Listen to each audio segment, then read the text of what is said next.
apparentés. Qui le soutient? Madame Agier.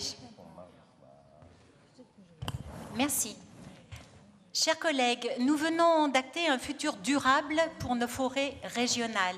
Le vœu proposé ici nous permet d'acter également l'adéquation entre nos décisions et des réalités de territoire. Nous souhaitons aujourd'hui dénoncer des projets qui menacent directement la portée de notre délibération. Il s'agit de la création de centrales biomasse disproportionnées et éloignées d'une organisation réfléchie et concertée des filières bois-énergie. Nous ne souhaitons pas ici remettre en question le principe de production d'électricité à partir de biomasse. Bien au contraire, la région Rhône-Alpes est soucieuse de soutenir les énergies sobres et renouvelables et encourager leur utilisation efficace. La ressource bois, comme d'autres, qu'elle soit sylvicole ou recyclée, s'inscrit en plein dans la transition écologique et énergétique que nous appelons de nos vœux. Nous souhaitons en revanche nous positionner contre certains projets absurdes parachutés par des politiques nationales peu conscientes de leur nocivité sociale et environnementale. Ces centrales biomasse faramineuses nous font craindre pour les forêts de demain par leur utilisation massive et inadaptée de matières premières. Nous soulignons particulièrement les risques pour les ripisylves et les forêts alluviales qui ont un rôle majeur pour la protection de notre eau et de la biodiversité, mais qui, en raison de leur accessibilité et donc facilité d'exploitation, sont encore plus vulnérables. Nous voulons aujourd'hui dénoncer ces trop gros projets au plan d'approvisionnement inquiétant, mal déterminés et qui se superposent parfois les uns aux autres. Ainsi, la centrale de Pierrelatte, qui est avec 150 000 tonnes de bois par an, soit 22 camions par jour, a surgi sans concertation avec la filière locale et soulève bien des questionnements.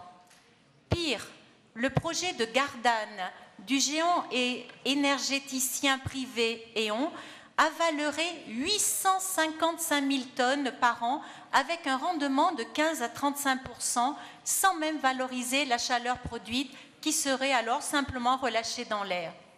Nous sommes bien loin des 60 % d'efficacité. Or, efficacité et sobriété sont indissociables de renouvelables. C'est le triptyque incontournable des critères d'analyse des projets énergétiques pour un développement durable et responsable.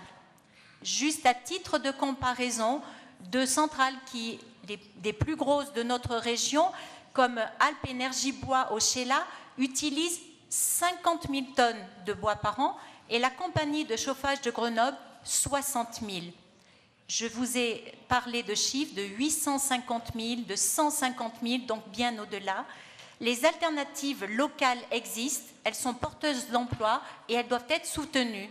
C'est pour ça que nous demandons donc tout d'abord au président de la région Rhône-Alpes de saisir l'ARF sur la question des centrales biomasse interrégionales et nous demandons au gouvernement un moratoire sur la mise en service de la centrale de Gardanne, la suppression du financement par tarif d'achat de projets de production ne valorisant pas la chaleur, l'association des régions et des territoires dans le processus de décision de ce type de projet et l'obligation, au travers de la loi sur la transition énergétique, de permettre uniquement l'émergence de projets compatibles avec les principes de l'économie circulaire et du développement durable.